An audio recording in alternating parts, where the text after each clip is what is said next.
कर्म चार प्रकार के होते हैं। एक कर्म जिनसे यहां भी सुख मिले और परलोक में सुख मिले, जैसे हम यहां किसी भूखे को भोजन पवा देते हैं तो हमारी संपत्ति भी बढ़ेगी और परलोक में इसके पुण्य का बड़ा लाभ प्राप्त होगा। या हम ऐसी कुछ अपने धन से व्यवस्था करते हैं जिससे भजन करने वाले संतों को सुख मिले, जो सतमार्ग में चल रहे हैं उनकी वास की व्यवस्था, वस्त्र की व्यवस्था, भोजन की व्यवस्था, यहां भी तुम्हारे ऐश्वर्य बढ़ेगा और परलोक में भी भगवत कृपा प्राप्त होगी। औषधालय खोल देना, प्याऊ खोल देना, ऐसी व्यवस्था कर देना जिनकी व्यवस्थाएं नहीं हैं, उनको वस्त्र है, भोजन है, औषधि है, इस तरह की, तो यहां भी सुख और परलोक में भी सुख। पर ध्यान रहे, पोस्टर बैनर नहीं होना चाहिए। अगर आपने कहीं छपवा दिया या अपनी जबान से कह दिया तो उसका प्रभाव क्षीण हो जाता है, ये लोग समझते नहीं। आपने वृंदावन आए, 100 संतों को भोजन पवाया, इसके बाद पूरे गांव में 4-4 जगह बैठ के कि वृंदावन गए थे, 100-2 संतों को ऐसा पवाया, संत भी कह रहे थे कि वाह भाई, और 100-100 रुपया भेंट दी। वो बड़ाई जो आप झोंक रहे हो ना, सब खाली हो रहे हो आप, चुप। ये लोग कुछ ऐसे देहाभिमानी होते हैं कि एक पंखा भी टंगवाएंगे ना तो पंखा की हर पंखुड़ी में जिला अमुक, बाबा का नाम हो, दादी का नाम हो, ये नाम और वो नाम, अपना नाम, पूरा पता, फोन नंबर सहित पंखा में ऐसे देखे गए। कुछ भी करना है पूरा, ये सब।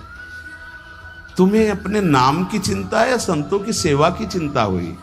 तो ये ध्यान रखो, जिनमें यहां भी सुख मिले और परलोक में सुख मिले उसे सत्कर्म कहते हैं।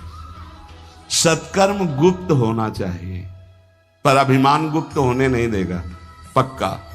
वो चाहे दीवाल से कहेगा जरूर। ये अंदर देख लेना, फूलन आएगी, कहना कुछ तो ऐसा कि बाद में संत पाएंगे, पहले ही परिक्रमा मार्ग में बोर्ड लग जाता है, आज यहां 100 संत सेवा और अमुक जिले के अमुक अमुक अमुक ऐसे।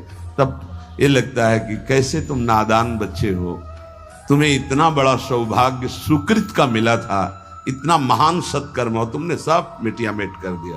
और उनको लगता है कि सत्कर्म का फल यही है। 100 रुपया के अगर फूल डालने हैं तो फिर 100 लोगों को तो पता चलना चाहिए कि वीडियो में कि हम ही फूल डाल रहे थे। बड़ा हम का खेल चालू है। ये कर्म तभी परलोक में आपको मिलेगा जब यहां आप गुप्त रखें। देखा है आपने गुप्त कैसे कमाई की जाती है? बहुत बड़ी यज्ञ की थी, मैदा फैक्ट्री के मालिक थे। जब वो आते थे कानपुर में गुरु आश्रम में संत दर्शन के लिए, तो 20 गाड़ियां उनके साथ होती थी, आधा किलोमीटर पहले ही रुक करके नंगे पैर पैदल आते थे।